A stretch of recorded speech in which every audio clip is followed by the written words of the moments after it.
Hello.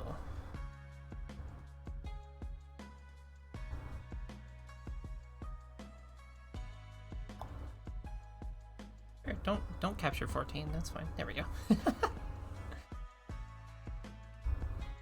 Hello, and welcome to the second installment of the Logbook Lore Letter Live. Last time we went through the entire sightseeing log in one day, which murdered me. And today we're moving on to the fishing log. So after, I don't know, months, a year? Probably just months. I've caught every fish in the game, which is kind of what prompted this series. And, yeah. Some of this stuff has good stuff in it, but it's probably going to be mostly just random fish facts, which is fine. With me one moment.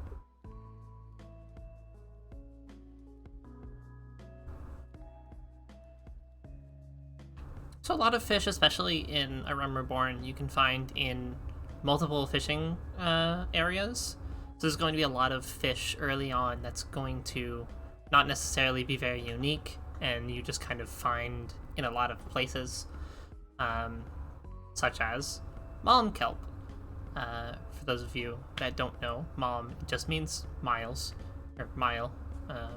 Ilm, fulm, yalm, and malm. Inch, feet, yard, mile.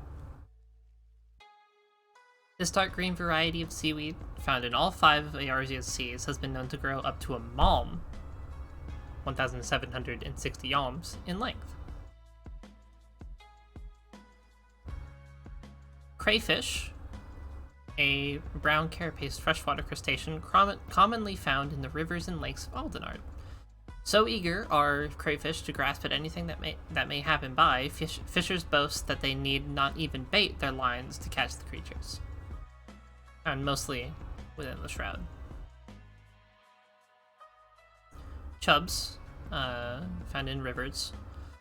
When spawning, the head, belly, and tail of this common freshwater fish take on a vibrant red hue, a color which, across Eorzea, traditionally represents happiness and longevity.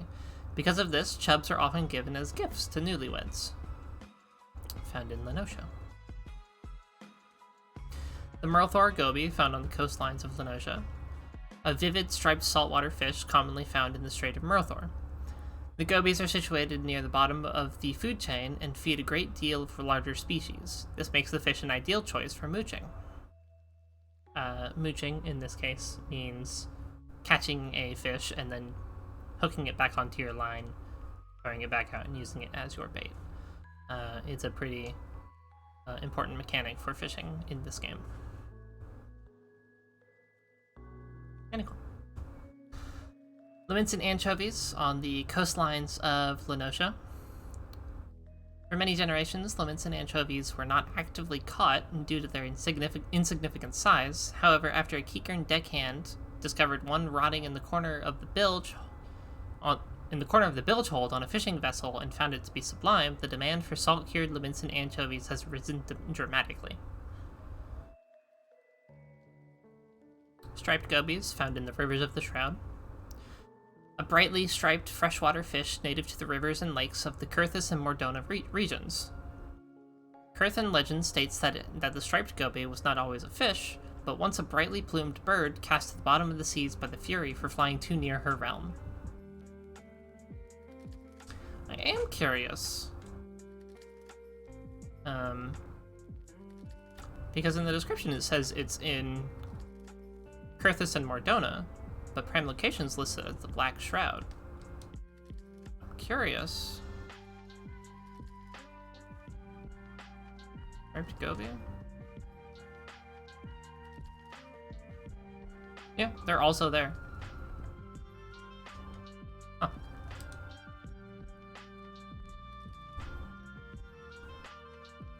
I would think that if it mentions Kurthis and Mordona, it would say that in the prime locations, but... Dwarf catfish, found in the rivers of Lenosha and other places. An undersized variety of catfish found in still, swampy waters across Aldenard. The Pajali name for this fish is Gigi, supposedly taken from the grounding sound created when it moves its fins. Finger shrimp, found in coastlines. A common saltwater shrimp found in the plankton-rich waters of the Sea of Jade. Boiled in seawater and topped with a squeeze of fresh sandal and sun lemon is the preferred method of preparation. Bone crayfish, found in rivers. A white carapaced freshwater crustacean commonly found living in caves or deep lakes where sunlight is absent.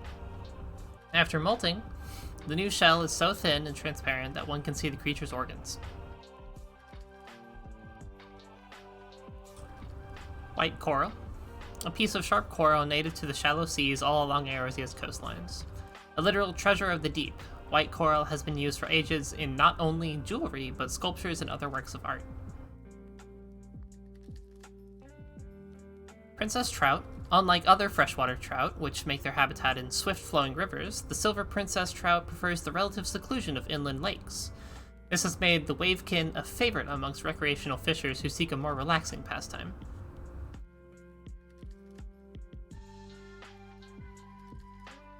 Ocean clouds, a semi-transparent jellyfish commonly found in the Strait of Murthor, where it goes through 9 separate stages of development before reaching adulthood. The dusk goby is a hardy species. The dusk goby can survive not only in freshwater, but also the mouths of rivers, where the tide can bring saltwater moms inland. Depending on the salt content of the water it lives in, the color of its scales can vary from a deep amber to a golden orange.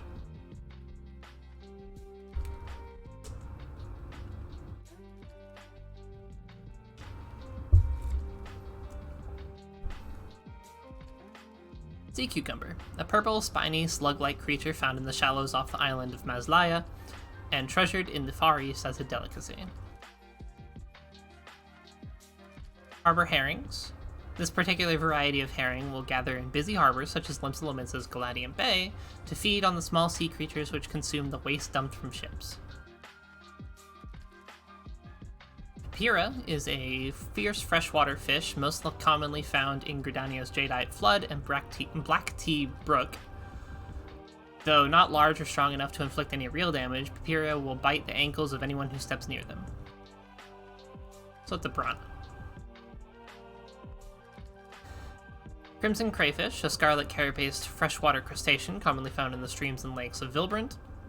The wavekin, however, is not born crimson, its shell slowly turning from blue to gray to brown to red as it ages.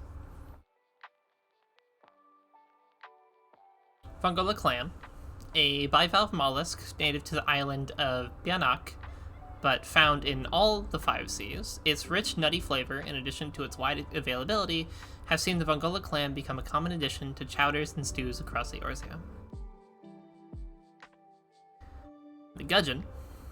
Each night, this freshwater fish will use its fins to dig a shallow burrow in river or lake beds, where it will sleep relatively safe from predators. Because of this characteristic, Laotian fishers often playfully refer to the wavekin by another name, the cravenfish. Coral butterfly, a colorful saltwater fish commonly found in the warm seas around the island of Bianak.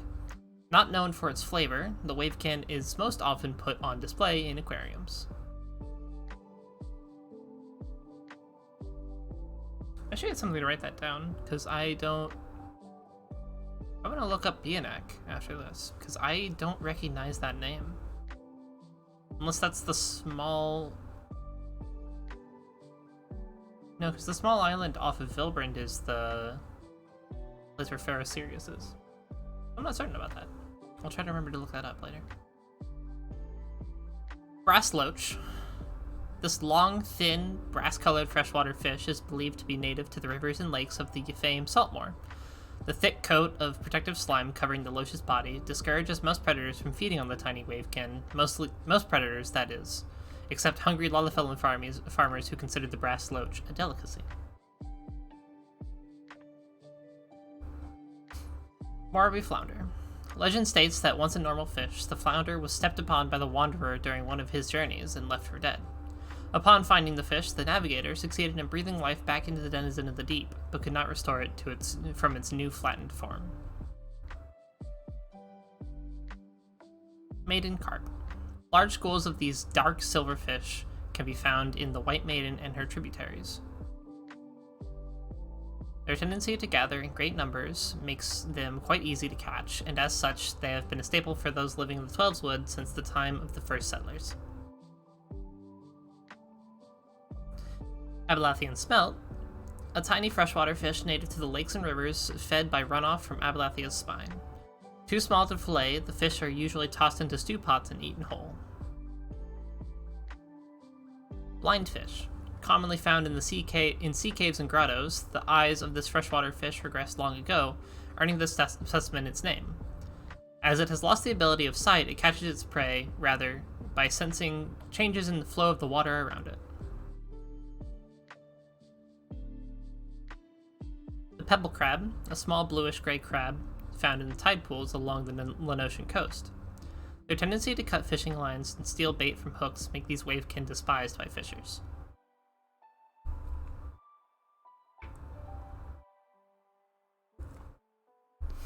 Mudskipper. An amphibious fish which can survive for bells out of the water as long as its skin remains moist. When on land, the mudskipper uses its pectoral fins to wander about in search of shelter. Because of this trait, this fish is sometimes associated with the god Oshon.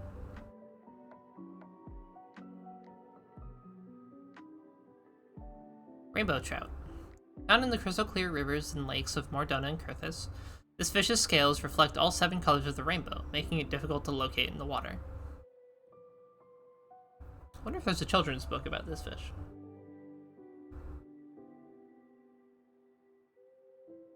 River crab, a tiny freshwater crustacean commonly found in rivers throughout Eorzea. Known to feed on dead fish and algae, it is believed that if the river crab were ever to disappear, the realm's waters would quickly become fouled with corruption. Good job, river crab. Tiger cod, a striped saltwater fish indigenous to the cold northern waters of the blood-brine sea. The name tiger is said to have been taken from a similarly striped beast native to the faraway jungles of Othard. Are there not tigers in Aldenard? I don't think there are. I think we only have corals and similar things. Interesting. I didn't ever notice that. Alamegan fighting fish. A beautiful blue freshwater fish known for its violent disposition. When put in a pond or tank with another of its species, the two will battle each other until one is dead. So it's a beta fish.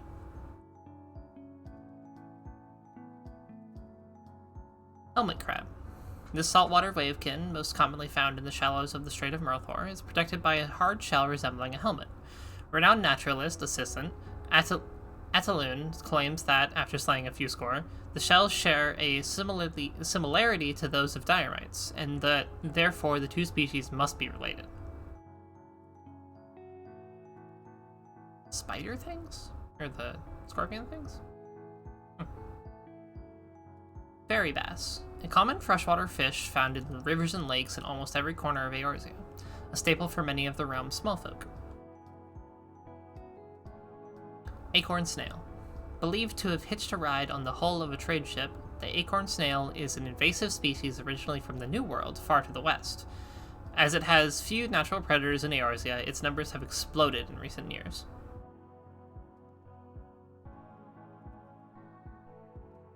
Rothlet oyster. Also known as the milk of the sea, these tasty bivalve mollusks can be found on sea rocks all around Eorzea, but it is said the plumpest, most succulent grow in the nutrient-rich waters of the Rothlet Sound.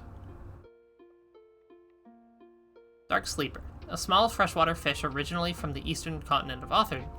It is said that the first dark sleeper was introduced to Eorzea by an exiled Lalafellan prince who wished to once again experience the luxuries of his homeland.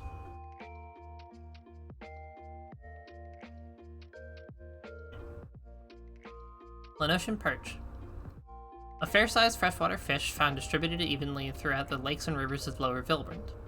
It is known to feed on minnows, making lures shaped like the tiny wavekin the perfect bait for landing a perch.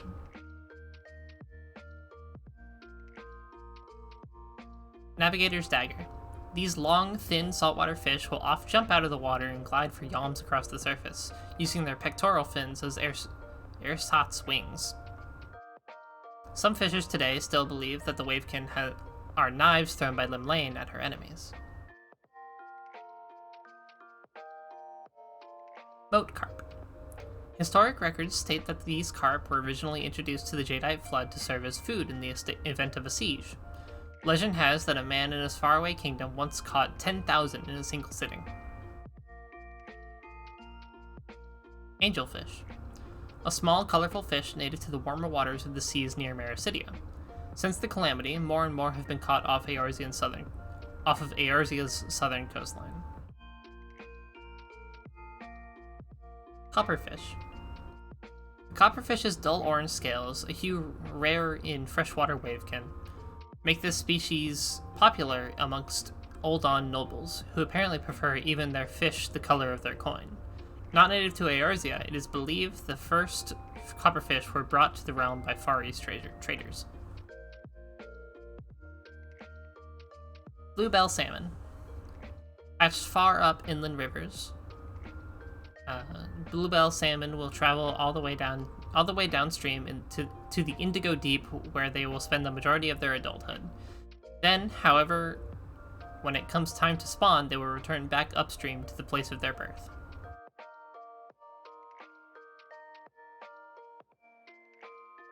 Razor clam, a long bivalve mollusk, most commonly found buried in the beaches of islands situated in the Rotana Sea. They are known to leap out of their burrows when surprised or agitated.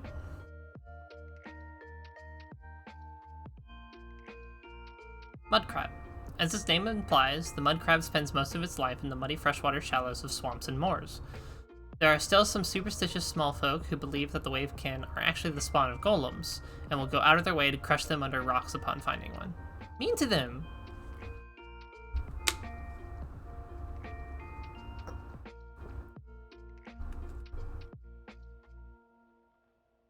Blue octopus. The somber blue tone of its skin does not indicate that this variety of octopus is any more docile than its crimson cousins. It is a crafty hunter which lurks in the shadows, snatching unwary prey and strangling it with its powerful 8 arms before shredding it with its razor-sharp beak. Tricolored carp. Patches of gold, silver, and bronze cover this medium-sized freshwater fish's body, making it a favorite choice for the private garden pools of Oldon nobles. Without selective breeding practices, however, the tricolored carp will almost always lose its beautiful hues in the span of but a few generations. Unit crayfish. Thought to be born of blood spilled by Azema, the warden, the grip of this tiny freshwater crustacean's claw is so strong it has been the end of many a Lalafel's fingers. And more. Take care when handling. Jade eel. Similar to salmon, this green-gray freshwater eel lives the majority of its life in the salty waters of the sea, returning to inland rivers to only spawn and die. Blowfish. A saltwater fish that, when provoked, blows up to 3 times its normal size to intimidate the would-be attacker. It is also known to have an organ which contains a potent silencing poison. Pond mussel. This bivalve freshwater mollusk with a tear-shaped shell can be found either clinging to the side of submerged boulders or simply lying half-buried in the mud. As any impurity it consumes will remain in its body for the duration of its lifespan, the pond mussel can be used to determine the level of water corruption.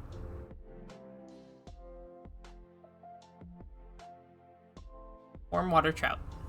This freshwater fish can only survive in tepid waters such as those heated by the flows of lava coursing beneath the mighty volcano or Ogomoro, or the desert sun of Thanalin.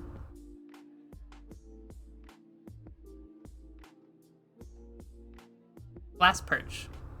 With an almost completely transparent body, this variety of freshwater perch is coveted by naturalists wishing to study the inner workings of organs on a living specimen.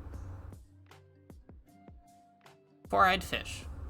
Four-eyed fish do not actually have 4 eyes, but 2 eyes that are divided into an upper and lower portion that allow the wavekin to see both above and below the water at the same time. Contrary to popular belief, eating one will not improve or restore eyesight.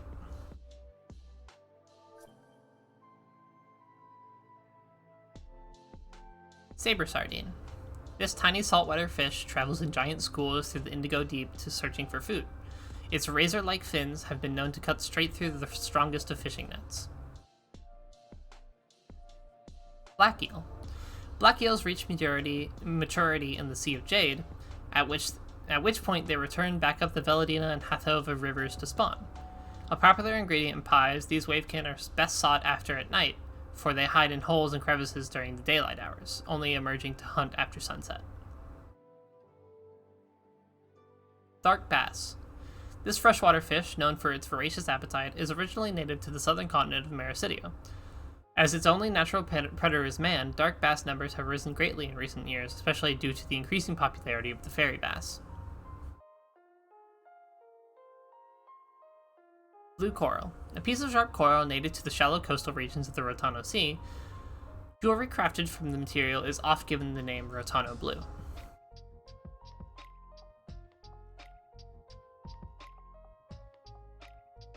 Ogre barracuda. A large saltwater wavekin that roams the sea in small schools, preying on smaller fish such as anchovies or sardines. Its name comes from fishers who claim that landing an ogre barracuda is more difficult than slaying an actual ogre. Aegis shrimp. Whereas other shrimps shed their old exoskeletons each summer in favor of new ones, the Aegis shrimp simply adds a new layer every year until the shell is so hard not even a blow from a trained pugilist can break through it. 5-ilm pleco. This freshwater fish, commonly found in the rivers of the Black Shroud, will often grow no longer than a mere 5 ilms.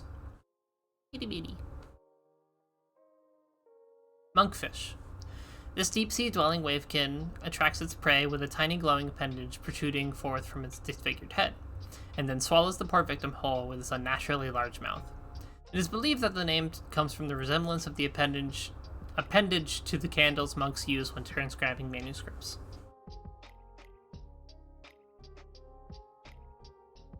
Seabow. It is said that the naturalist who first discovered the wavekin wished to name it a seahorse, after a creature he once claimed to have seen on his travels in Ilsabard. However, when his colleagues all chided him, the crestfallen naturalist begrudgingly settled on the more common chocobo. Oh, that's cute. I never noticed that.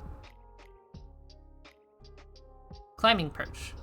Though not amphibious like the mud skipper, the climbing perch will jump from Blackshroud rivers onto low-lying tree branches in order to catch flies, beetles, and sometimes even small birds.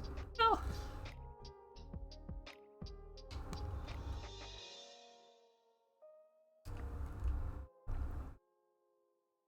Shadow catfish. A large whiskered fish that can be found in the calm marshes of the Black Shroud. It uses those whiskers to sense the movement of nearby fish, waiting patiently until one swims directly in front of it. Once close enough, the catfish will open its massive maw and swallow its prey whole. Bianach bream. A cherry-colored saltwater fish found in abundance in all of Eorzea's 5 seas, though it is said those caught near Bianach are the largest. The pinkish hue of its scales is thought to come from the finger shrimp upon which it preys. Black ghost. Native to the rivers and lakes of the Black Shroud, this freshwater fish uses electric receptors on its body to stun its prey. In recent years, Gridanian naturalists have begun to investigate the therapeutic properties of black ghosts, claiming that a few bells soaking in the lukewarm pool filled with the wavekin can cure various ailments. Black sole. A flat bottom feeder commonly found in the frigid waters of the blood-brine sea. It earns its name from its similarity in shape to the sole of a sandal. Fortunately, its flavor resembles nothing of its namesake. Lamprey. A long, ugly, judgmental, freshwater eel found in nearly every river and lake in Eorzea. Its toothy grin is enough to frighten children across the realm. In Ul'dah, however, the fish is seen as a symbol of strength and dominance, and has long been a favorite amongst nobility and the wealthy classes. Plaguefish. This variety of freshwater fish has the queer habit of wearing the skulls of small drowned animals, though it is not known exactly why. Some believe that they are used to intimidate the other plaguefish who seek to claim their territory. Others believe that they are messengers of Thal, beckoning lost souls to the afterlife. Hammerhead shark. A ravenous shark with a hammer-shaped head it uses to quickly detect its prey. This wavekin is most commonly found living in small schools in the Strait of Murthor, but there have been recent reports of schools containing more than 5 score of the creatures. Ugrim salmon. Salmon. This freshwater fish matures in the salty waters of the Blood-Brine Sea, only to return up the Ugrim River where it was born to spawn. Many beastkin are known to prey on the salmon that return to the rivers weakened by their long journey inland. Sea pickle. A blue spiny slug-like creature found in the shallows off of Vilbrand, and considered a delicacy by sea wolves. Spotted pleca. Tiny wet spots cover the body of this rare freshwater fish. The spotted pleca's mouth has uniquely adapted to allow it to better feed on the algae growing on underwater rocks and boulders. Lamp marimo. A rare type of luminescent moss found at the bottom of lakes and in caves. Slight currents cause the moss to form into a ball as it grows. They are often shunned by uneducated small folks who believe them to be water-breathing will-o'-the-wisps. Indigo herring. This blue-backed, white-bellied saltwater fish native to the Indigo Deep is known to migrate in large schools from north to south in the winter and back again in the summer. So plentiful is this variety of wavekin that almost a third of the Fisherman's Guild entire take during a season is said to be indigo herring. Ropefish. As it has the tendency to coil up when inactive, this variety of freshwater eel is often mistaken for lost boat rigging. Unlike most wavekin, the ropefish cannot survive underwater indefinitely and must surface every several minutes to breathe. Ash tuna. A large saltwater fish known to migrate between the Sea of Jade and the Sea of Ash. In recent years, overfishing by boats from the Far East has led to a significant drop in their numbers.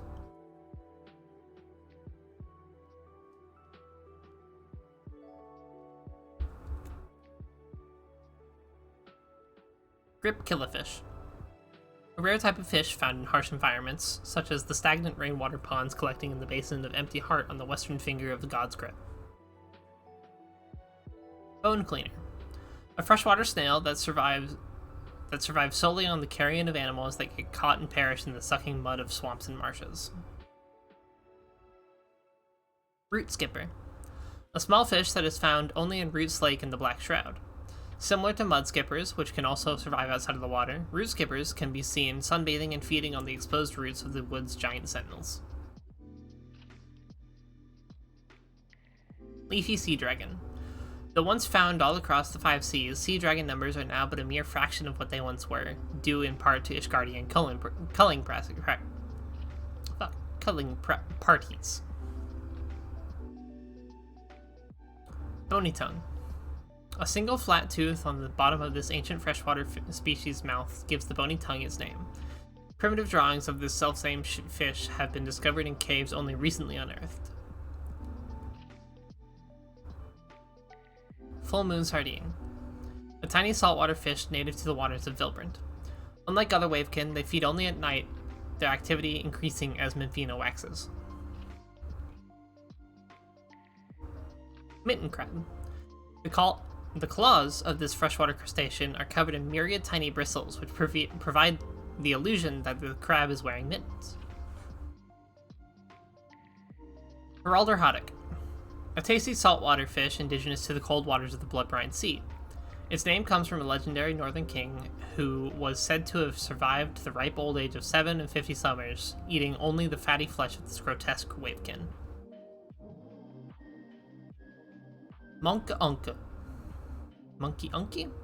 Monk-unk? Monk-unk. A giant freshwater fish found in the tepid rivers and lakes of the Black Shroud. Gridanian records state that the first monk-unk, monkey-unky, was brought to the Black Shroud by the realm's first Lalafellin settlers, the name monk-unk meaning friendship in the settlers' native tongue. Well, if it's Lalafellin, it's probably monkey-unke. Monkey-unke? I don't know, whatever. Sema. The flesh of this freshwater trout native to central and northern Eorzea is a bright pink, leading to the common nickname cherry trout. Sema are frightened by even the slightest change in water flow and temperature, making them extremely difficult to catch by those other than the most tenacious. White lip oyster, a bivalve mollusk found on the cliffs and rocks lining the Rotano Sea. On rare occasions, sand will become trapped inside the shell and gradually form into a pearl. Enterprising Oldon merchants have attempted numerous times, to no avail, to create pearls by introducing foreign objects to young shells with the hopes of harvesting treasure later on.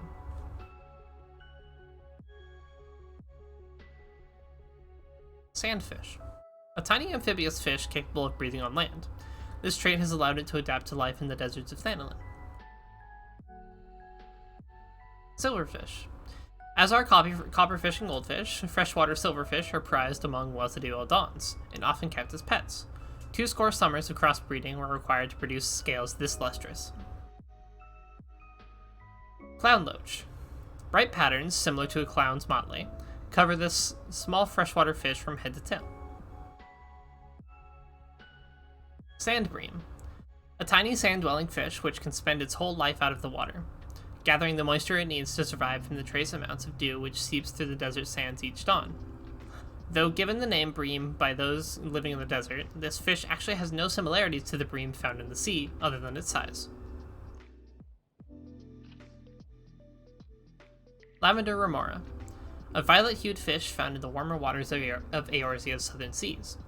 It will attach itself to sharks or whales using suction cups growing from its underbelly, and feed on the scraps left by its host. Armored pleco. The rock-hard scales of the armored pleco are thought to protect the wavekin from injury when being dashed about swiftwater rapids. It also prevents other predators from preying on it, allowing the fish to grow undisturbed, sometimes for decades. Giant bass. Significantly larger than a dark bass, landing a giant bass can prove quite the challenge for even the most seasoned angler. Not known to feed on smaller worms or lures, fishers seeking to aid this trophy to their cases will first need to catch a suitable bait. Desert catfish. A large variety of air-breathing catfish. Its near frictionless scales allow it to swim through the sand as a normal fish would through water. As it traverses the sands, it will swallow a great deal of the stuff, filling the creature's belly and making it appear much larger than it actually is. Balloonfish. A saltwater fish covered in scores of sharp spines, discouraging would-be predators from dining on this otherwise defenseless fry. Some fishers will also call them sea bombs, though none have ever been known to self-destruct. Villadina carp. This scarlet cousin to the maiden carp can most commonly be found in the Villadina and Hathova rivers.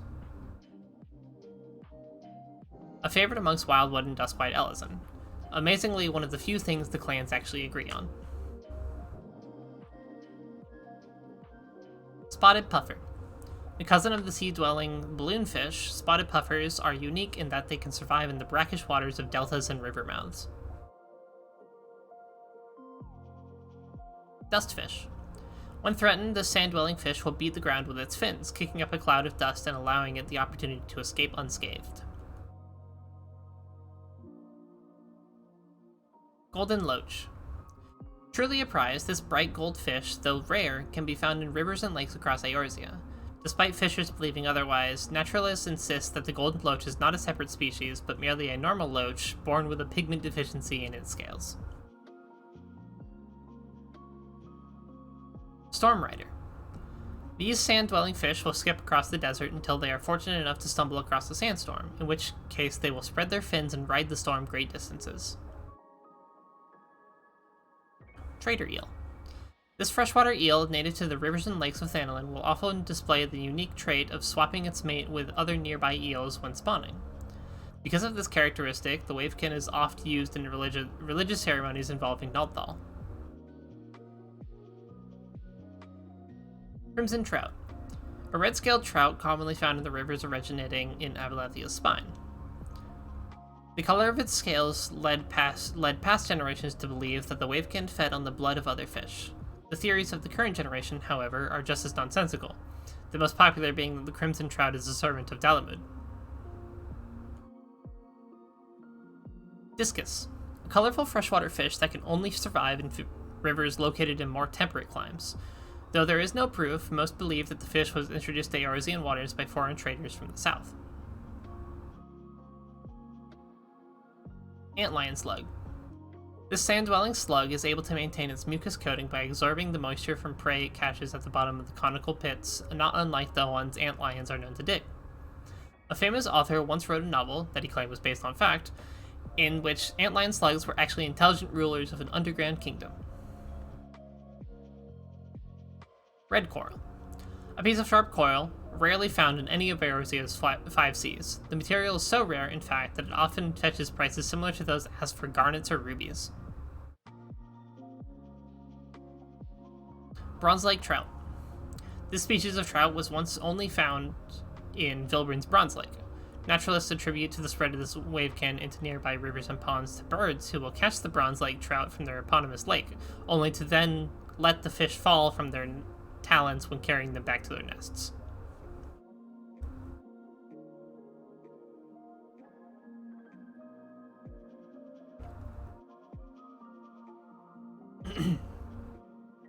Ignis snail.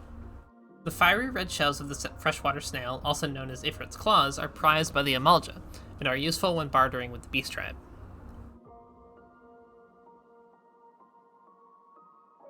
Dune manta. Remarkably smooth skin allows the dune mantis to glide through desert sands as though they were ocean waters. Its massive wings are used to envelop and smother its prey, which it then slowly devours with a tiny mouth that belies the actual size of the creature. Silver shark. A large spindle-shaped shark commonly found in the Sea of Ash and known to attack much larger prey, such as fishers and sailors, without provocation.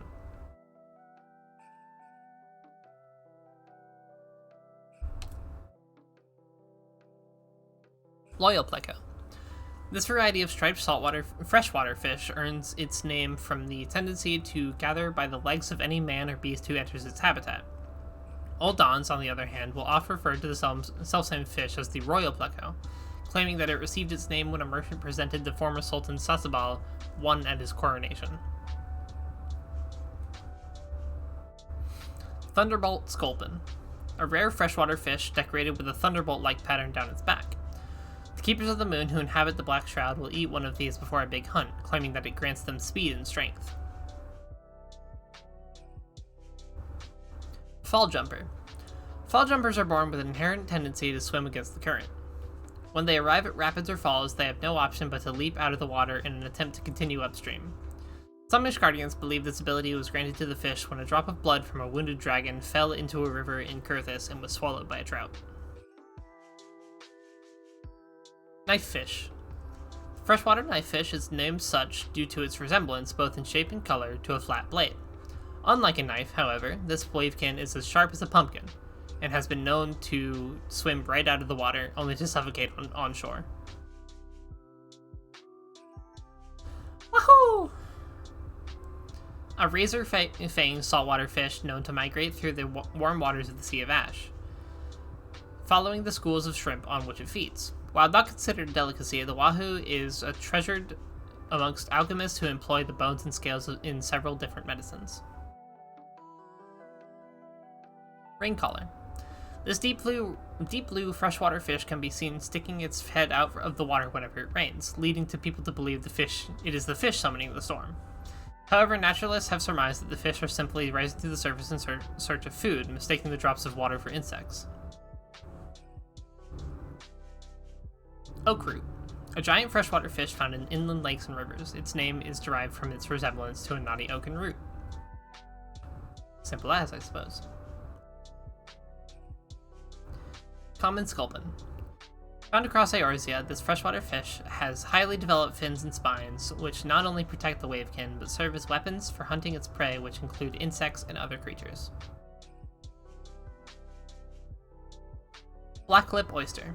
This bivalve mollusk was once as abundant in Eorzean waters as its white-lipped cousin. However, overfishing by Old Don jewelers searching for black pearls has seen blacklip oyster numbers drop almost to 0. Southern pike. Though classified as a freshwater fish native to the Veladina and Hathuva rivers, This particular wavekin can survive in the brackish delta where the waterways spill into the Sea of Jade. The southern pike will eat almost anything that will fit in its mouth, including fish, shells, frogs, even squirrels, and birds. Northern pike, though classified as a freshwater fish native to the White Maiden, this particular wavekin can survive in the brackish waters where the Maiden meets the Strait of Merthor. The only difference between the northern pike and its cousin, the southern pike, is the color of its tails, the northerns being red and the southerns being blue. Kobold puffer. Similar to the spotted puffer, the kobold puffer can survive in the brackish waters of deltas and river mouths. Its spots, however, are replaced with a hideous coat of bristly spines which give it the appearance of a bedraggled kobold. Nautilus. A giant cephalopod characterized by its spectacular whorled shell. Commonly found in the nutrient-rich Bay of Diuz, the wavekin are thought by sailors and pirates to be the heralds of the navigator Lim Lane, and their shells are often carved into celebratory chalices. Archerfish. When feeding, the archerfish will lift its head ever so slightly above a lake or river surface and spit a stream of water up to a yalm to strike flies from low-lying branches into the water with remarkable accuracy.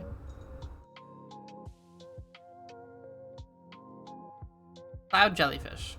Cloud jellyfish aimlessly drift about the sea of clouds, tentacles spread out below them, searching for the small birds on which they feed. Naturalists conclude that the creatures are able to stay aloft by heating the air trapped inside their bodies, making it lighter than the surrounding winds. Goblin perch. The goblins claimed that they brought this variety of perch back from their years-long pilgrimage into Authard and Ilsabard, because it tasted so divine.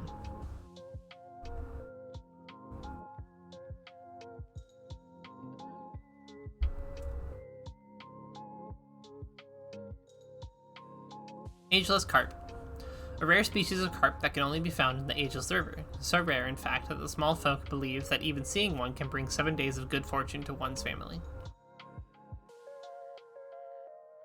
Pike eel. When stretched straight from head to tail, the longest of saltwater pike eels can measure more than a full yalm in length, or the length of an average pike.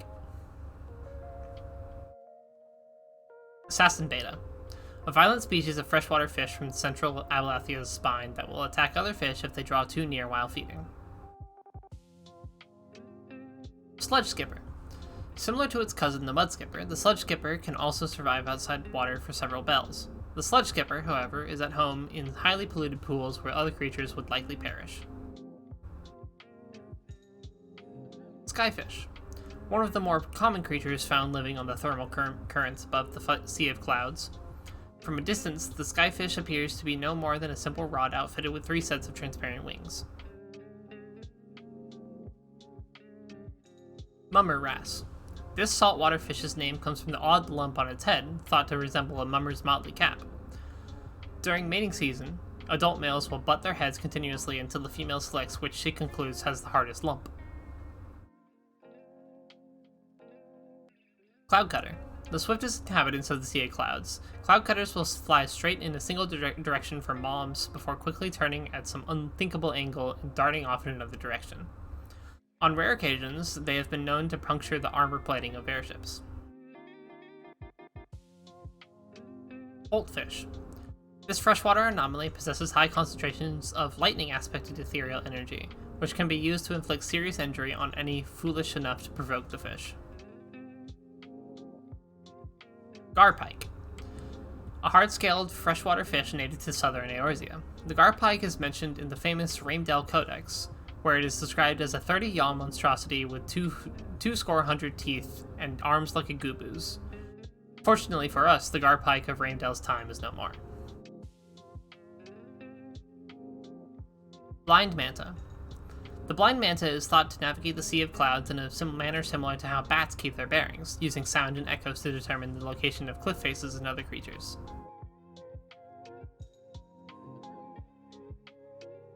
Plaice.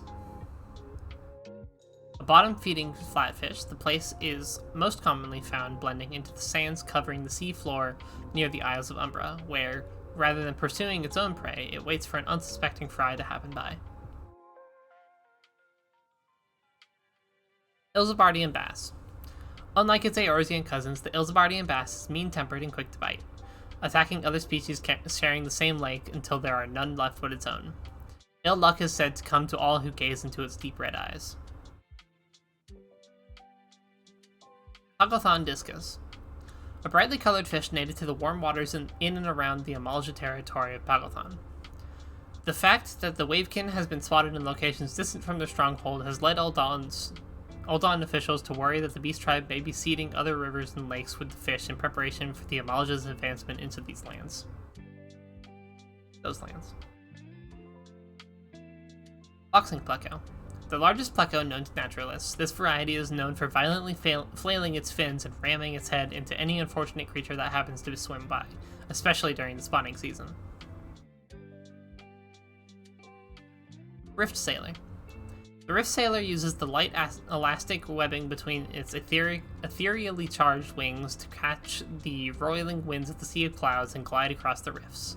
Spying one dart across your path is often regarded as an omen of good fortune. Sea Devil. Legends tell of giant sea devils emerging from the sea to wrap their many arms around ships and drag them to the abyss. This seems impossible today, as the largest catches in recent memory are little more than a yalm across. Kissing Trout. Native to the freshwater rivers of Abalethia's spine, the kissing trout is famous for its mating dance, in which a male and female will face each other for several moments before proceeding to couple. Angry Pike.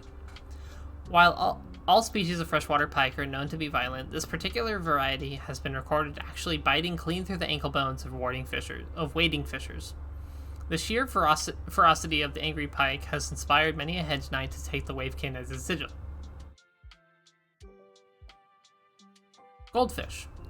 A brilliant luster of this freshwater fish native to the Far East has made it a popular addition to the aquariums and garden ponds of Uldan patricians. Once a rarity, recent overbreeding has seen a sharp drop in the market price for these wavekin. Sagoli monkfish. When hunting, the Sagoli monkfish uses a method similar to its sea-bound cousin, attracting potential prey to its location with the glowing appendage and situated directly above its gaping maw.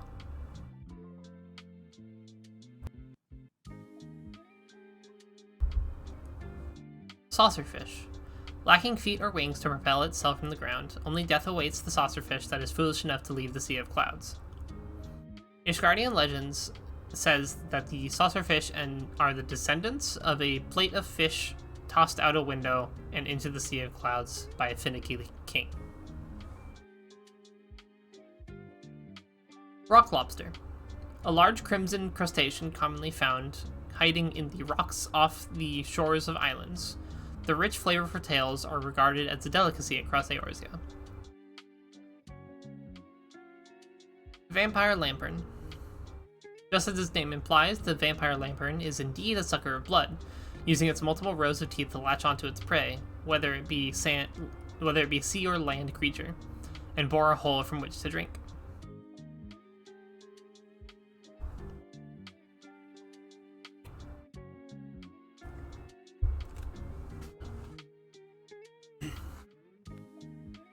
Wandering Sculpin. Legend states that this particular variety of sculpin is a favorite of Oshan, the Wanderer, and that the god will oft dine on this fish while on his journeys through the realm of man, for they are said to point him in the direction of his next destination. I don't know why I'm stressing the his and him.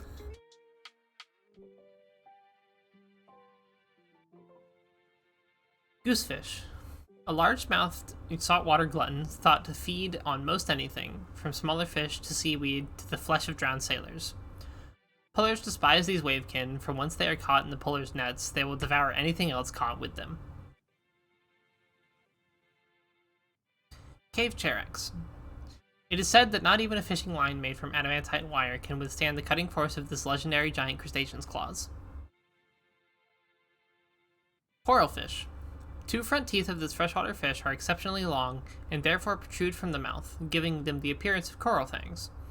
Fishers bitten by these wavekin will attribute those bites to a real coral rather than admit to their colleagues that they were had by their catch.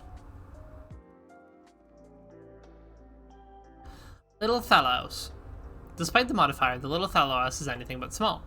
Compared to the Thalaos of legend, even the largest sea serpents would be deemed little, as is the case with most deep ocean fish. Its body is composed of a thick wax-like fat and little else, making it an unpleasant addition to any dinner table. Shawl shell.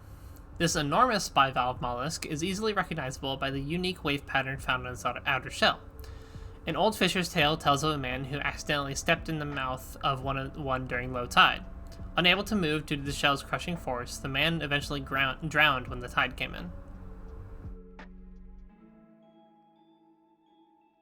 Giant donko. A giant freshwater fish native to the rivers and swamps of Lenosha. When not feeding in the early hours of the morning, the donko spends the majority of its time sleeping on the riverbed, conserving its energy for the hunt. Sun disk.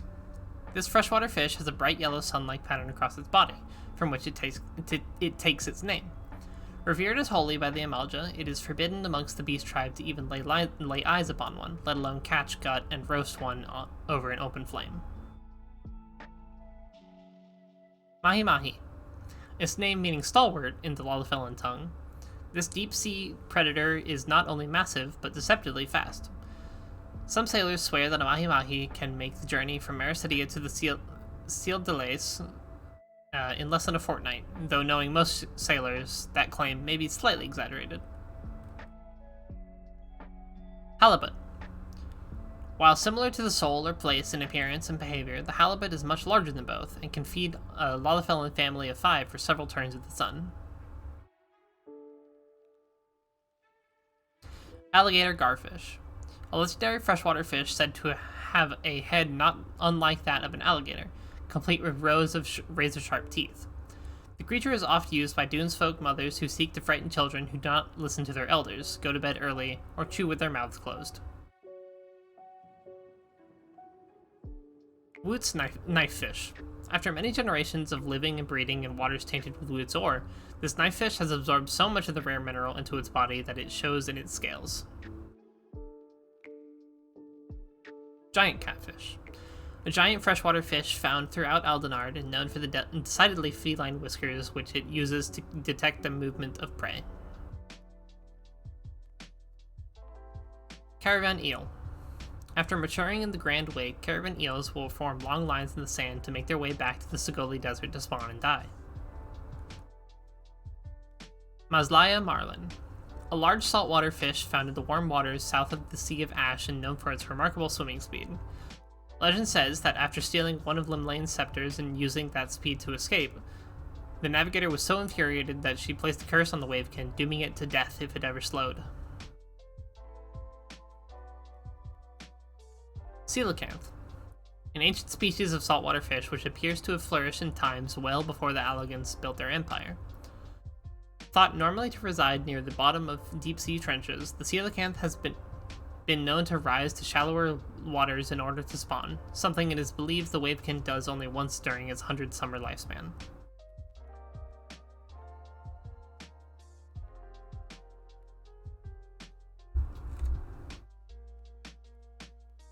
Cadaver carp. Neither dead nor necrophagous, the cadaver carp is called such because of where it chooses to live, some of the most tainted, noisome, and foul waters in all of Eorzea. Despite this fact, however, the flesh of the cadaver carp is actually quite tasty. Oh god.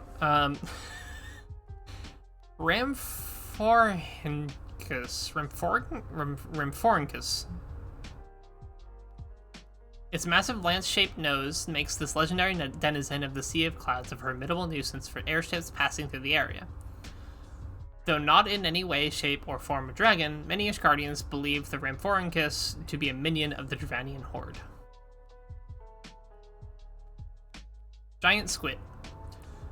This rarely seen giant cephalopod makes an appearance in ancient sea wolf mythology as the creature on which the legendary whale Bismarck fed. Gigant octopus. A legendary cephalopod feared by sailors young and old.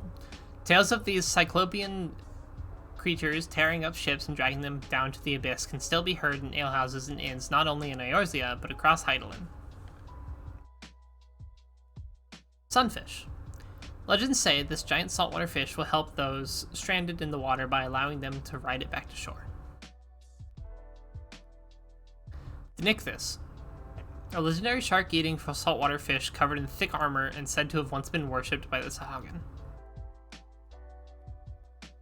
Mushroom crab.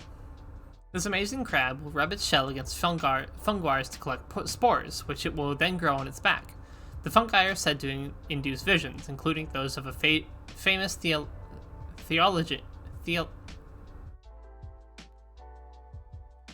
actually, I don't know how to pronounce that. Theologian, who, after consuming one, claimed that he had a vision showing him the answer to the meaning of life, that answer being the number 41. Come on, Koji. Shut up, Koji.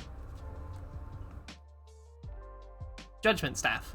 Named after Primal Ramu's signature weapon, this strange freshwater fish will only feed when the weather is rainy. Poxpike. The rock-hard and rock-heavy scales of this variety of freshwater garpike are splattered with scores of unhealthy-looking spots. Emperor fish. This giant freshwater fish lives out its adulthood feeding in the Indigo Deep before returning all the way back up to the head of the White Maiden to spawn. Its eggs are considered a delicacy among the Ishgardian nobility and the Uldan elite, and this has led to severe overfishing of the species. Now it is believed that only a few hundred remain. Bowfin. Records of the bowfin being caught in the Black Shroud date back to the time of the first Elezen settlers, and according to the Seed Seers of Stillglade fame, the elementals tell us that the elongated wavekin was one of the first of the 12's creations. Heliobatus, a flat freshwater bottom feeder found predominantly in marshes and swamps, where it can hide under the blanket of organic detritus collected on the floor. Some naturalists claim this particular species of wavekin can see up to 1,000 summers, though as the average life expectancy of a naturalist is but 80 summers, these claims hold little weight.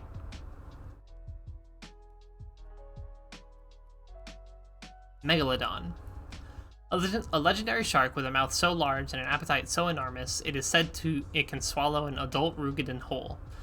This can be attested to by a former Rugidan king who actually was swallowed whole by a megalodon before carving his way out of its belly with a dagger. Titanic sawfish. Feared by sailors and fishers alike, legends say that this gargantuan saltwater fish once ripped a 100-man galleon in two with its saw-like head. Takitaro. A legendary giant freshwater fish indigenous to the lands of the Far East. The Takitaro found in Eorzea are thought to be the offspring of a specimen presented as a gift to an eccentric sultan who loosed the fish into a cenote when it grew too large to keep in the royal aquariums.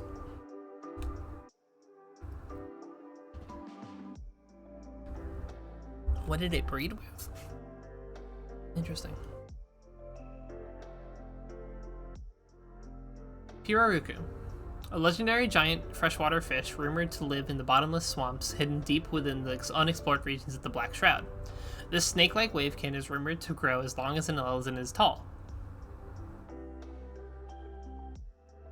Come on, man. Marina baligi. A giant freshwater fish so shrouded in mystery that naught is known of it, except that it may take as many as 50 years for the Marina baligi to mature, and that its eggs are delicious, and that those eggs are poisonous, and that this fact does not prevent many adventuring elite from supping on the rare delicacy. Jungle catfish. It is said that jungled catfish can grow to become as large as an aurochs, while there are sightings aplenty of these massive specimens, one that large has yet to be caught. Tiny tortoise. Not native to Eorzea, the first Adamantoise to arrive in the realm is believed to have been mixed in with a shipment of dodo eggs from the Near East. Why anyone would import dodo eggs when there are more than enough of the birds living in Eorzea already is a mystery for the ages, but the whole affair more than likely involves a hungry Kikern. Gigantpole. Though able to levitate while in tadpole form, the Gigantoad loses this biologically unexplainable characteristic the moment it sprouts legs and gravity remembers its duty. It is, however, all for the better, because really, who wants to encounter a flying gigantoad while traipsing through the wilderness? And after 7.5 pages, we reach our first greenfish. So greenfish are what are referred to as big fish in this game, which is different than large fish, which is what used to be called high quality fish. So big fish are kind of the big end game of fishing. While this is true of some earlier gray fish that we went over, like the megalodon, big fish will often have multiple stipulations and specific baits that you have to use to catch them, such as they'll only be available during this time of day or only during this type of weather. And for many, both. You need a certain type of weather at a certain time of day. This causes many greenfish to be quite rare. One of the biggest offenders is a Shadowbringers fish called the Cinder Surprise, which often likes to just go on vacation for 2 weeks because there's no combination of that time and that weather.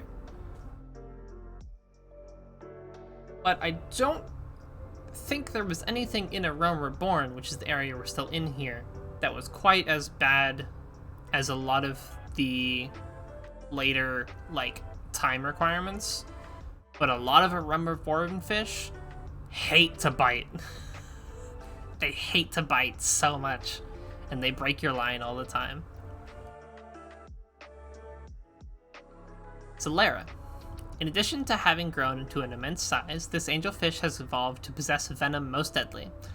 Owing to the many unwitting souls who met their end with a flaky morsel in their mouths, it has come to be named for the death seraph of legend. Beguiler chub. This rare variety of chub is so named for the peculiar habit of retaining its radiant hues even after the breeding season has ended, leading to many a confounded fish. Oshan's print. Never has a Moravi flounder lived so long and grown so large, fisherfolk believe this specimen to be the very fish trod upon by the wanderer himself. Caterwaller. Dwarf catfish are notorious for the obnoxious noise they make with their fins, and none among them is more obnoxious than the caterwaller. No sooner does it get hooked than it unleashes a dreadful wailing noise that has sent countless unprepared anglers fleeing. Also, something about greenfish is that often they are sort of just a unique version of another fish in the same fishing hole. So, like a beguiler chub is just a strange chub, a unique chub.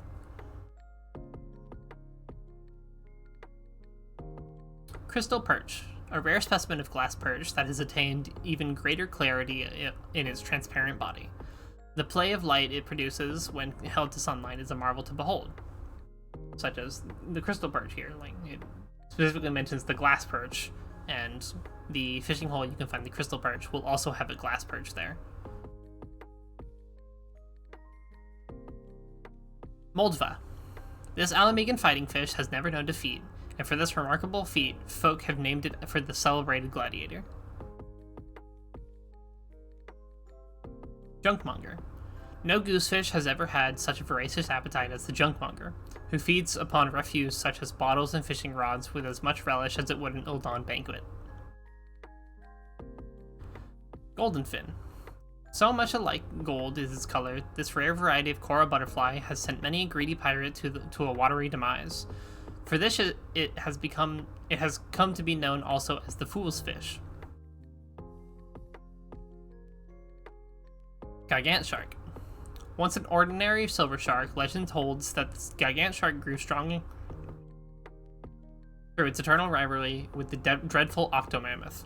By landing this monstrosity, you have saved many a life. I think I released that one when I caught it. So,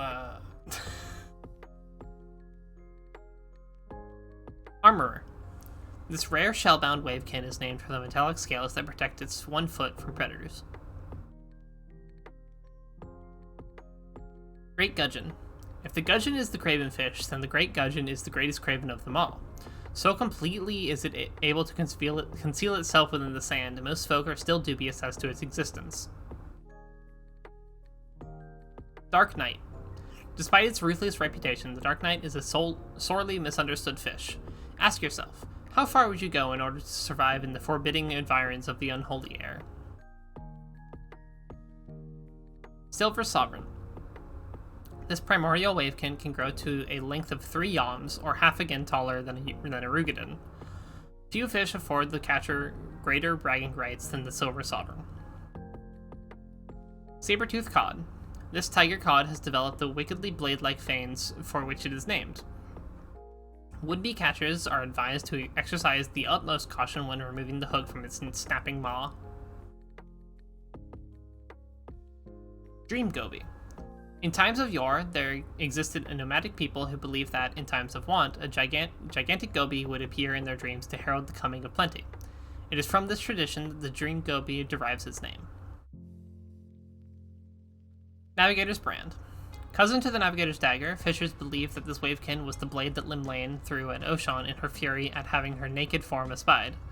The incident led to the latter taking Menfina as his lover.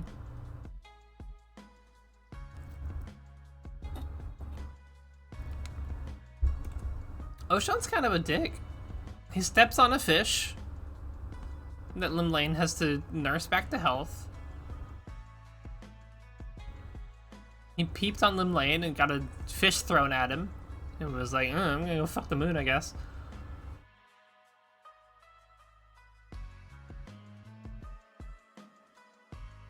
Dark Ambusher. A dark sleeper that has grown to immense proportions. Having the appearance of a boulder, it lies completely still in wait for prey, and strikes with an alacrity that belies its girth. Judge Ray. In the distance past, the Gridanians used to try individuals suspected of heinous crimes by forcing them to share a pond with this extremely venomous stingray. Bloody Brewer. Whereas the common Piera is satisfied with a bit of skin from your ankles, the Bloody Brewer will not stop until it paints the waters of the Black Tea Brook a bright crimson. Fairy Queen. Unlike its more placid kin, this royalty among fairy bass shines not from confrontation, and has even been known to best entire schools of dark bass. Slime King. If you thought that loaches were slimy, chances are you have not met the Slime King. So slimy is his royal sliminess, even the most resolute of Sultan Sworn have been said to despair of catching it. Blue Widow. Having completed its epic migratory swim, the blue salmon's final act is to lay its clutch. Not so the Blue Widow, who is said to have repeated the journey beyond count. Owing to this miraculous feat, it has come to symbolize longevity in Gridania.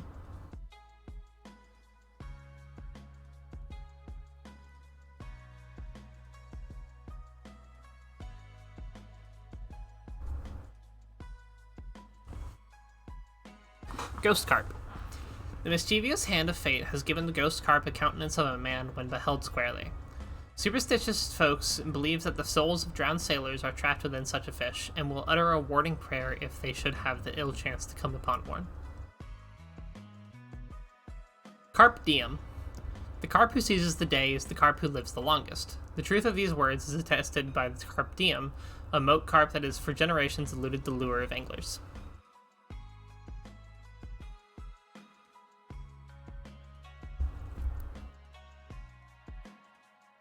Mud Pilgrim. No mud skipper has journeyed further from the water in search of the promised land than the fabled Mud Pilgrim. Old Softy. Unlike most other bone crayfish, Old Softy's cell never hardens fully. While some may consider this trait a vulnerability in the wilds, the softness prevents anglers' hooks from getting purchase. Marrowsucker.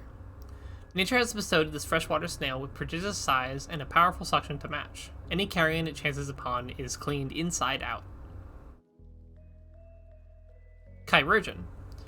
Being devoured whole, far from spells the end of this grizzled crayfish. A handful of travelers have reported witnessing the stomach-turning sight of a chirurgeon cutting its way out of a hatless, very much living F's stomach. Mud Golem. This mud crab has grown to such impossible proportions as to put people in mind of a golem when it scuttles through murky waters. Octomammoth. Once an ordinary blue octopus, legend holds that the octomammoth grew strong through its eternal rivalry with this fearsome Gargant shark. When the two meet in the open sea, an epic battle must ensue. Matron Carp. Lord Lolorito, known in some circles as the Chef's Bane, for a time offered a hefty bounty for those who could bring him the elusive Matron Carp. However, the man soon grew weary of the fish and promptly withdrew his offer. High Perch. A perch that has risen to greatness among its kind and presides over the waters of the Nim River. Only the biggest and choicest of minnows is said to meet its fastidious taste. Sildra. Legend tells of a sea serpent known as Sildra, who towed her mistress's galleon from a maelstrom's deathly grip, only to perish from the exertion. It is in honor of the noble creature's ultimate sacrifice that this gigantic leafy sea dragon is named. That was an FF5 reference. Let's go!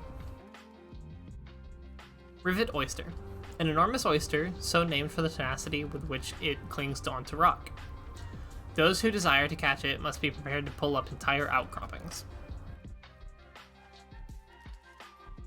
Jacques the Snipper. Jacques the Snipper is the name given to this fiendish pebble crab, who has a penchant for cutting mooring lines and setting fishing vessels adrift. For long years, it has been the bane of shipwrights and anglers alike. Storm Dancer. One dark torrential night, a lone fisher claims to have witnessed an uncommonly large rain color splashing about the swollen jadeite flood in what appeared to be a Piscean dance. So it was that the man named it the Storm Dancer. Glimmer Scale. Owing to an inexplicable phenomenon, the scales of this copperfish have taken on the lustrous sheen of a looking glass. The light that reflects serves to blind nearby creatures, be they predators or rivals, for food. Cupfish. Cursed by the 12 to live out its pitiful life as not only a fish, but a fish with a head resembling that of a right-sided Rogadin. The cupfish chooses to dwell deep in underground caves, away from those who might heap the poor wavekin with unwarranted ridicule.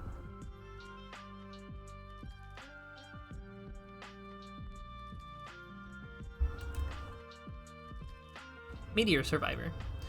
In darkness the helmet dreams, as from the waves of destruction a new beginning rises. Come, brave fishers, heed the helmet's call, gather once more and witness a crab respawn.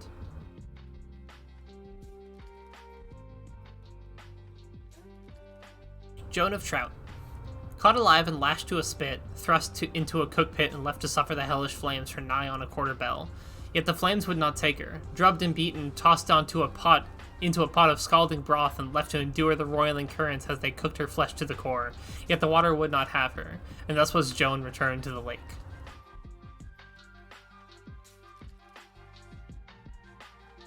Tarama fish. Already known for their ferocity, coral fish deemed exceptionally violent are given the name of the coral's deadly cousin. Fingers. A giant rock lobster with a terrible disposition. Fingers is infamous for using its massive pincers to dice the digits of his would-be captors. The Assassin. Though believed to be a river crab, a species known to feed on carrion and algae, this unique large specimen has been spotted attacking and devouring living fish, leading to speculation on the eventual evolutionary track of its brethren. Vip Viper. Despite being of a size comparable to a great river serpent, the Vip Viper has eluded fisherfolk for countless seasons. One theory as to why involves the many smaller black eels which follow the creature. It is believed that these options will nibble any suspicious fodder found floating in the water before allowing their master to feed. The greatest bream in the world.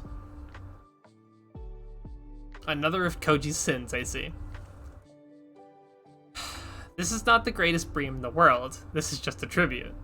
In the Far East, it is common custom that when an especially large bream is landed, it be offered to the area's liege lord in thanks for allowing his waters to be fished.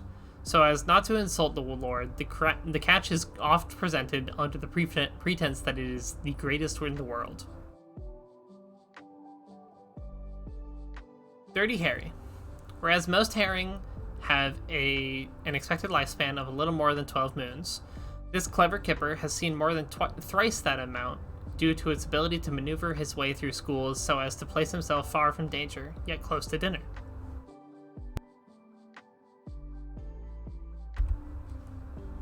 Old Hollow Eyes. Amalja claimed this plaguefish earned its grim headpiece after slaying a grown battle drake that came to water at Burnt Lizard Creek. That this is even possible is highly debatable, but one theory has the fish attaching itself to the soft fleshy area beneath the scalekin's neck and sucking its blood until rendering it unconscious. Silfsbane. Instead of utilizing its inherent tendency to propel itself from the water and scale tiny waterfalls, this particular troublemaker will, for reasons unknown, leap forth only to strike at sylphs who have wandered too close to its home. To this date, however, the only injuries recorded as a result of the auto attacks have been to fragile egos. Floating Boulder. While the ability to jump from the water to low-lying branches benefits the climbing perch by providing it with increased feeding options, it also puts it in danger of being carried off by a bird of prey. The floating boulder, however, has found that a steady diet of tree-dwelling insects makes it far too heavy to succumb to a predator's talons. We will take a quick break before moving on to run to the restroom, and then we'll be right back.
Alright. The Grinner. This ancient carp has survived many a fisher's greedy grasp by violently twisting and turning to snap line from bait, leaving the wavekin with an unnatural grin begot by the countless hooks left buried in its maw. Shark Tuna. Upon witnessing this massive wavekin hungrily navigate the shallow waters beneath his privy self-made entrepreneur, Gigaruju, a man not particularly known for his talents in the field of christening, dubbed the creature Shark Tuna, inciting a flurry of wild applause from the old Lalafell's cadre of sycophants. Worm of Nim. Carvings discovered on the walls of ruins dotting the outer Lenosian landscape suggest that a giant eel-like creature has been terrorizing the people of this land since the peak of the Nemean civilization. Whether this particular specimen is of an offspring of said creature, or in fact the creature itself, alas, cannot be determined. Twitchbeard. The Laminson legend has that the pirate king Mistbeard bred this octopus to its enormous size by feeding it the corpses of his countless victims. He then released the kraken into the secret cove from where his plunder lay hidden, so that all who dared seek the booty would meet their doom. The Warden's Wand. There is an age-old Lalafellan fairy tale which tells the story of a trader eel who swam so far upstream that he eventually arrived at the very gates of the goddess Zima's palace. So impressed was the warden with the Wavekin's perseverance that she gifted him with a cloak woven from the rays of the sun.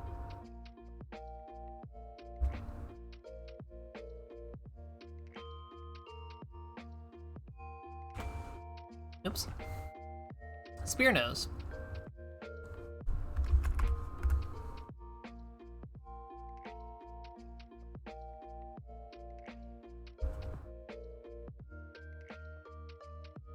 The spear-shaped nose of this rare wavekin is not actually a nose, but the creature's mouth. A mouth not actually used to spear prey, but to suck it forth from between rocks. Leavenlight. This unique variety of spotted pleco has learned to wield the trace amounts of ether within its body to emit a soft glow from its mottles, which attracts its prey.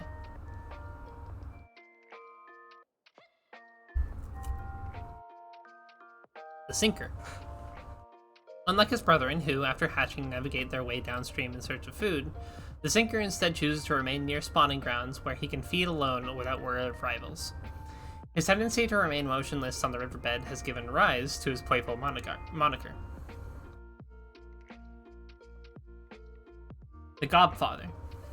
There is not a goblin fisher in all Eorzea who does not dream of one day landing the legendary Dawn of the Deep.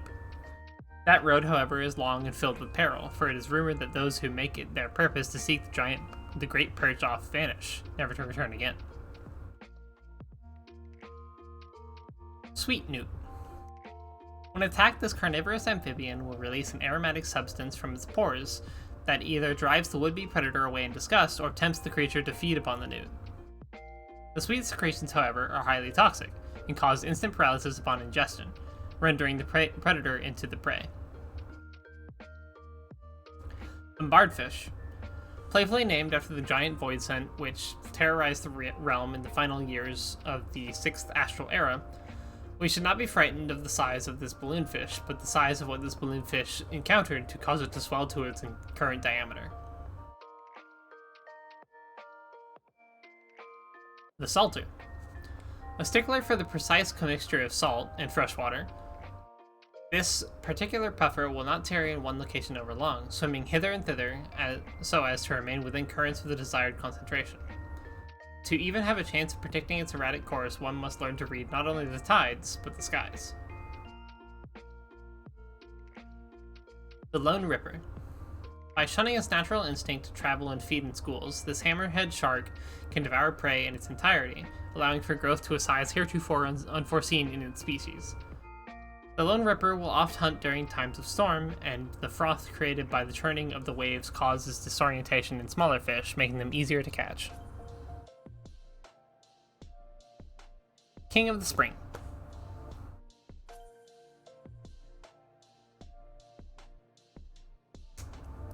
Having found a secluded hydrothermal plume at the bottom of Bronze Lake, this trout will spend the greater part of each day motionless, feeding on the tiny creatures which are drawn to the heated waters.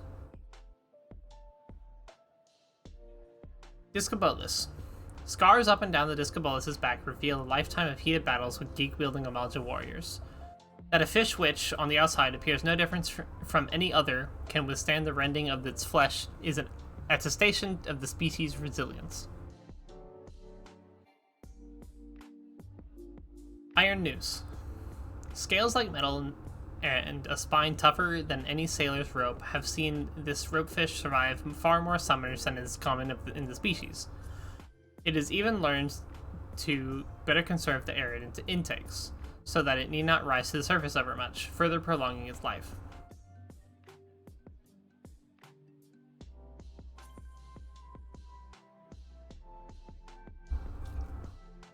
Olgoi Korkoi. Deep beneath the sands of the Sogoli Desert lurks a beast so terrible the huntresses of Forgotten Springs Yu tribe only speak of it in whispers. For it is said that to merely utter the name Olgor Korkoi is to bring ill fortune upon your kith and kin. Magic Carpet. Every night around the communal bonfires, children of the Yu tribe are regaled with epic tales of ancient battles fought by wizards riding on the back of magicked dune mantas. If the children's claims are to be believed, such mantas still swim in the dunes of the Sogoli Desert as they did in ages past. Danafin's Mark. The Ishgardian legend of Saint Danafin tells us that the dragoon would oft practice his lance work on the shores of the mighty Kurthis River. To better his aim that it might always be true, he sought only the nimblest of Sema to serve as his marks.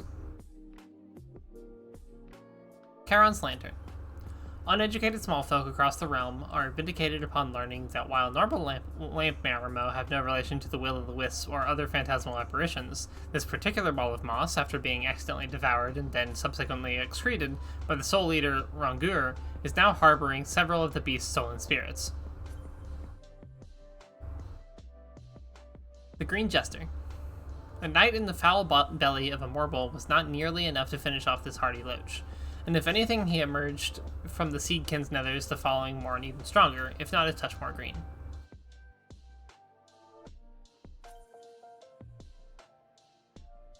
Bloodbath.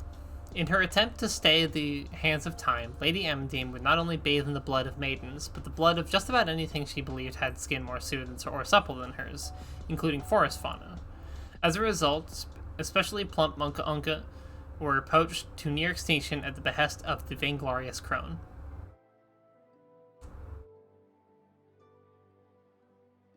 Son of Levin. There is a song sung by the sylphs which tells of a magnificent wavekin caught in the black shroud and presented to their lord Ramu as an offering. Taken by its beauty, the Lord of Levin judged that the fish was slain before its time and granted it life anew. To see it go untouched for all eternity, he took it as his son. Thundergut. Kobold legend tells of Thundergut, a mighty sculpin whose gluttony knows no bounds. He swallows the thunder from the clouds before it can manifest, and it is because of this insatiable greed that Lenosian storms are silent save for this falling of the rain. The Drowned Sniper.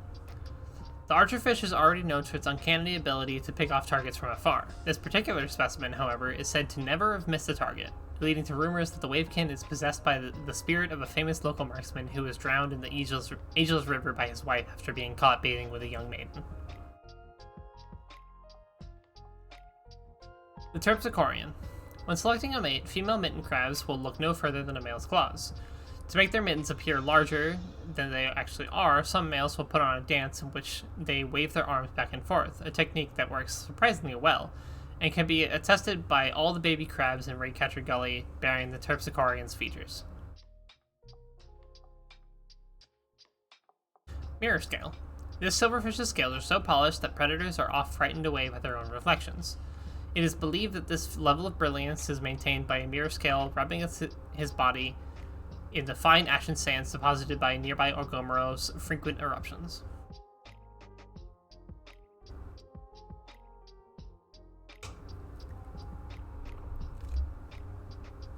Helmsman's Hand. From the deep rose Helmsman's hand, for to aid Lady Blufisvin. In his wake she set her course, and lo, was led to foreign shores. From o'er westward seas, by Gilbert Goldenlocks, 1556, 6th Astral Era. The 1,000-Year Itch. So loyal is this pleco that it is said if abandoned, the wavekin will curse his owners, bringing them and their families 1,000 years misfortune. Considering the pleco only has an average lifespan of a few summers, it is best to keep the pet to its end, rather than suffer a fate worse than death. Hannibal. After devouring all the other types of fish in his blue fog hole, he set his sights upon his brother and sister garfish until they too were no more. Now he tempts fate by purposely nibbling on fisher lines, so as to entice his victims into approaching the water where he might drag the poor soul into his trap. Dawn Maiden. Ishgardian knights claim that if one catches the warden kissing the Dawn Maiden at daybreak, the skies will be clear of dragons for the sun's full turn. It is not mentioned what might happen if the Dawn Maiden were to be caught by an ambitious angler. Starbright. The spotting on this otherwise inconspicuous kissing trout will glow a bright white when struck by the light of the moon, leading fishers to believe the fish to be blessed by the goddess Nemea herself. It has been noted that this divine illumination has no effect on flavor. The Matriarch. The mother of 1,000 spawn, this hot-blooded smelt for revenge against mankind the very morning she woke to find her children being hauled away in her trawler's net. How she plans on exacting this revenge is yet to be determined. Please look forward to it. Shadowstreak. For generations, fishers would tell their sons and their grandsons tales of Shadowstreak, an elusive pike 10 yalms long and half as wide, with a maw large enough to swallow a pregnant bison whole, and fins sharp enough to cut through rock-plated and steel-covered iron, with eyes that will snatch a man's soul from his bosom and a cry that will turn a babe's hair white. The Captain's Chalice. Becoming a successful pirate is not as simple as merely procuring the 3 Ps, a parrot, a patch, and a peg leg. No, a true pirate needs a proper receptacle from which he, or she, will sip his, or her, grog. And what better a chalice than one carved from the shell of a giant nautilus? Anomalocaris. At the apex of the Sea of Clouds food chain soars the Anomalocaris, a breed of thrift sailor that catches its prey by raising thermals high up into the heavens, and then plummeting headfirst onto unsuspecting cloudkin before they have time to react. So beautiful is this predatory dance that bards have written numerous ballads detailing its erotic intricacies. Frilled Shark. An ancient breed of shark thought to have descended from the giant scalekin which roamed Hydaelyn in the age before the Navigator Limlane. Summoned the serpent to fill the world's seas.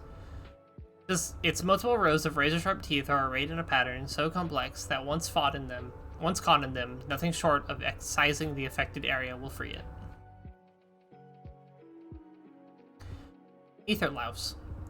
A denizen of the deepest, darkest reaches of the abyss, where few creatures dwell, the Aetherlouse has adapted its diet to include the minute traces of residue from underwater ethereal nodes. Imperial Goldfish. One might think that a body covered in glittering gold scales would make the imperial goldfish a prime target for larger predators such as the jungle catfish, and they would be absolutely correct. The reason this specimen has survived so long is due to its ability to remain completely motionless when danger lurks nearby. The Old Man in the Sea.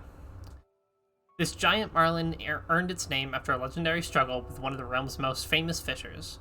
For 3 days and 3 nights, the grizzled sea wolf battled the stubborn marlin, neither showing any sign of yielding, until the old man lost his footing and tumbled into the sea. There he remains to this day, dragged by the marlin, hands still tight around his rod.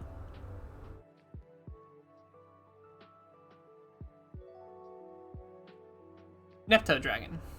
Erratic flows of ether, released after the calamity, not only resulted in warping of the landscape, but of the creatures that dwell upon it as well. Such is the case of the Neptodragon, a little Thalos grown to epic proportions.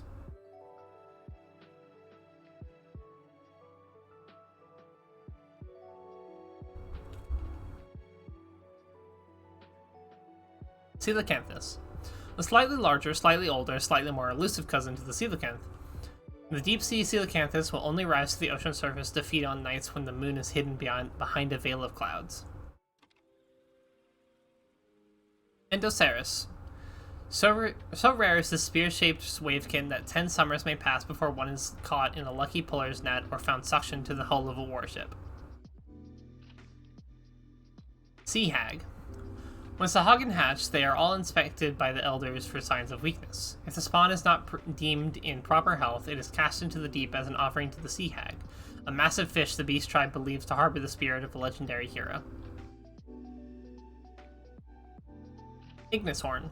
A staple of the Amalja diet, Ignis snails rarely grow larger than a few elms in length before being collected and thrown into a steaming pot of trader vetch and scrub grass.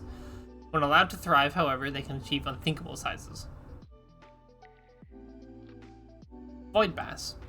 On rare occasions, a dark mist will settle over areas of Eorzea, hit hardest by the corrupting hands of the Calamity. This mist is commonly referred to skywatchers as gloom, and is believed to be umbrally charged ether drawn forth from the void itself. That the void bass is drawn to the gloom may be evidence of the Wavekin's true origins. Cornelia. As pugilists the realm-wide exchange tales of the mighty Cornelia, brother of legend, so too do fishers speak of the Cornelia, a boxing pleco who will only leave her place among the rocks when all other pleco have been sent down for the count. Ninja Beta. Taking its name from the professional assassins of the Far East, the Ninja Beta will protect its territory by swallowing whole anything that comes within several yalms of the Wavekin, including other assassin Beta. Canavan. Most Wavekin, with the exception of tortoises, which some scholars refuse to classify as Wavekin, have a life expectancy of little more than a few summers. Canavan, however, is said to have seen more than 5 score. How this Morina Baligi has survived so long may have something to do with its extremely selective diet. Kuno the Killer. At constant war with Canavan for supremacy of nearby hunting waters, Kuno the Killer is as much a killer as any creature of the forest which survives by his feeding on lesser prey. However, Kuno the Eater did not quite carry the same weight as Kuno the Killer. Pirate's Bane. The legend of the Pirate's Bane is filled with colorful tales of reaver hulls swollen with plunder being torn open and emptied into the bottomless deep.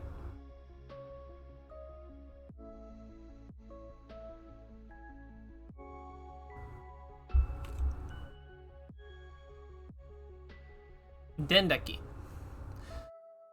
Since wandering into a natural cavern that also happened to be the lair of several escaped hecaton chairs, this gargantuan snapping turtle has terrorized its neighbors by severing the members of those stubborn enough to use his wading pool as a privy. Bata Ninetails. This blood-sucking eel has perfected a whip-like motion that it performs with its tail to stun its prey, allowing the Wavekin ample time to latch itself onto the soft underbellies of its prey. Woot's Knifefish Zenith. After the first several sightings of particular opalescent Woot's knifefish swimming in a cerulean-tainted pool, rumors that an adventurer had dropped her bottle of Thabnerian mist into the water began to spread. Scholars, however, have been quick to refute these claims, stating that if this were possible, local markets would be filled with jerked beef zenith.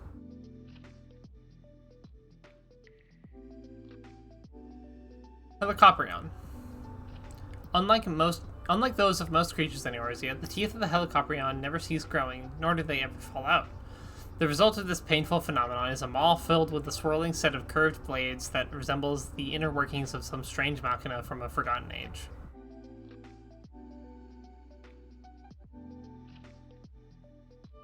Darkstar.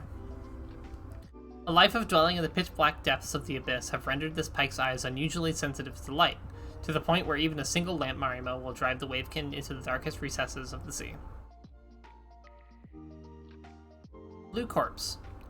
To survive the extreme cold of Kurthis, this strange breed of Wavekin will shut down all but the most vital of bodily functions and remain on the lake bed, unmoving, conserving its energy until the sun warms the waters enough to allow for hunting. Mahar. Despite the fact Orporhynchus make no audible cries, they are known to form highly complex flocks when hunting.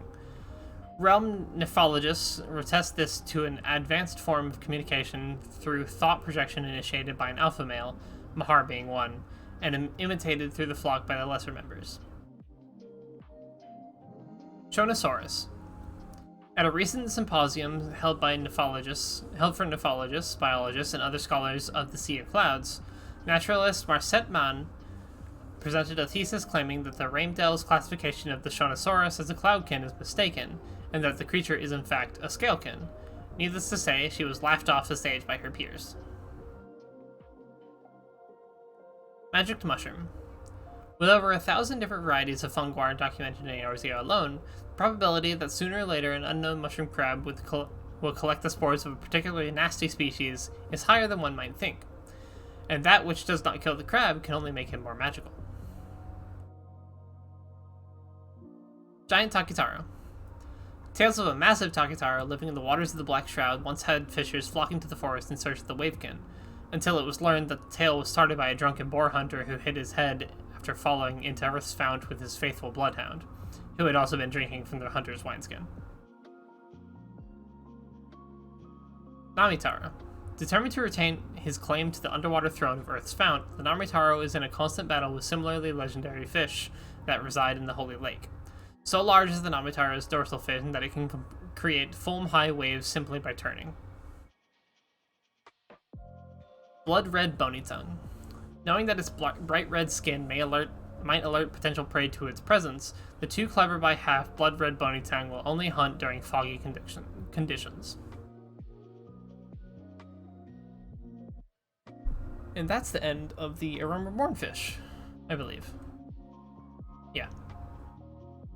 Which I think is a decent place to call it for now, because there are so many fish, and this is going to be a multiple installment thing for the rest of this series. And I get restless if I stream more than like 2 hours. So thank you for tuning in. I will catch you next time with Heavensward Fish. Have a good day.